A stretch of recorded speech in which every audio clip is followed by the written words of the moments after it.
Dans moins de 8 jours, débutent les inscriptions des candidats désireux de prendre part aux prochaines élections. Suivant le décret électoral, seuls les groupements, regroupements et partis politiques présentant 30 000 adhérents ou plus seront habilités à présenter des candidats aux élections, en plus des autres exigences formulées par l'institution électorale. Si ce point ne suscite pas en soi de fortes préoccupations pour des formations politiques, des dispositions transitoires pour les futurs candidats, ainsi que la demande de certaines pièces exigées par le CEP sont jugées problématiques.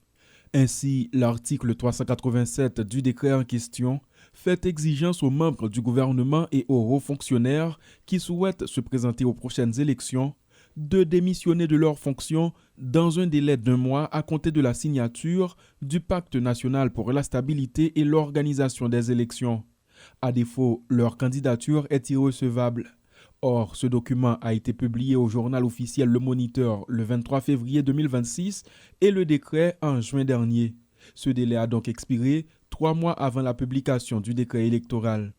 Même chose dans l'article 388 qui impose aux agents exécutifs intérimaires qui souhaitent se porter candidats aux prochaines élections de démissionner de leurs fonctions au plus tard 2 mois avant la période d'inscription des candidats pour que leur candidature soit acceptée.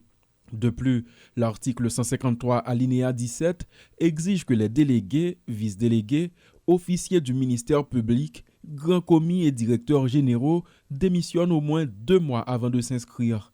Ils doivent fournir une copie notariée de leur lettre de démission avec le reçu officiel de leur institution. Des dispositions parmi d'autres qui créent une situation d'effet rétroactif dénoncée par certains dirigeants, dont l'actuel agent intérimaire de la commune de Delma et président du parti VAR, Wilson Jeudi. Ce décret, ça va me dire qu'à l'élection, c'est parce que c'est pas bon. Imaginez, pendant ce temps, il a parlé de décret, il a demandé mairie, collectivité, à faire démissionner. Tout le monde qui est intérimaire, tout le monde net qui est en pays, c'est des intérimaires. Si vous voulez démissionner, si vous voulez aller à l'élection, il faut démissionner 2 mois avant. On a parlé de 2 mois avant. Et 2 juin, les cas sortis, on travaille sur le 2 juillet. Et puis le 26, ils déclaré, ils dit que ils ont une date. Le 26, ils décidé que le 20, inscription. Des acteurs politiques parmi les plus connus contactés ne veulent pas réagir pour l'instant, mais certains autres n'hésitent d'ailleurs pas à parler d'exclusion à peine voilée de la course électorale. Voilà qui risque de créer un désaccord de plus sur le processus en cours qui pourrait déboucher sur une crise préélectorale. Des observateurs appellent le CEP à surseoir à la poursuite du processus, une option qui semble écartée pour le moment.